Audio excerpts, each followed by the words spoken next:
আজকে তামিলনাড়ুতে এত সকাল সকাল পানি নেমে পড়লো।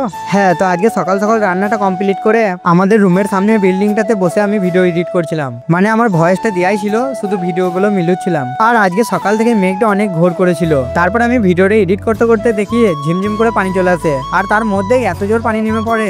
আর এই পানিটা অনেকক্ষণ ধরে হয়েই যাচ্ছিল, আর এত পানি দেখে মনে হচ্ছিল আজকে হয়তো কাজ আর হবে না। তারপরে পানিটা কমতেই আমি চলে আসি রুমকে। তবে পানিটা পুরোপুরি ছাড়ে নাই, ঝিমঝিম করে এখনো পড়ছিল। আর পানিটা ছাড়তে করতে প্রায় 9টার কাছাকাছি হয়ে গিয়েছিল। তারপরে এদিকে এই ভাইটা লেগে পড়লো থালা ধুতে ভাত খাওয়ার জন্য। তারপরে তার থালাগুলো ধোয়া হতে দুজনে মিলে ভাত তরকারি দিয়ে দেয়। তারপরে সবাই মিলে ভাত খেয়ে থালা ফালা ধুয়ে রেখে দিলাম। তারপরে কিছুক্ষণ রুমেতে বসেই ছিলাম, ভাবছিলাম আজকে হয়তো আর কাজ হবে না, কারণ এখনো ঝিমঝিম করে পানি হয়েই যাচ্ছিল। তারপরে কিছুক্ষণের মধ্যে দেখিয়ে আমাদেরকে ঘর মালিক নিতে চলে আসে কাজে যাওয়ার জন্য। তাই আর কি তাড়াতাড়ি করে ড্রেস ফ্রেস চেঞ্জ করে টিফিনে ভাত ভরে ঘর মালিকের সাথে তার স্কুটি করে বেরিয়ে পড়লাম কাজে যাওয়ার জন্য। তবে আমরা যদি একবার কাজের সাইডকে পৌঁছে যাই তাহলে কোনো আর অসুবিধা নাই, কারণ ঘরের ভেতরেই কাজ হবে। তারপর কাজের সাইডকে আসতেই আমরা লেগে পড়ি কাজে। আর আজকে আমাদের কাজ হবে জানলাগুলোকে বসিয়ে জাম করতে হবে। তো এরপরে আমি ভাট বকা বন্ধ করি আর নিজের কাজ করি।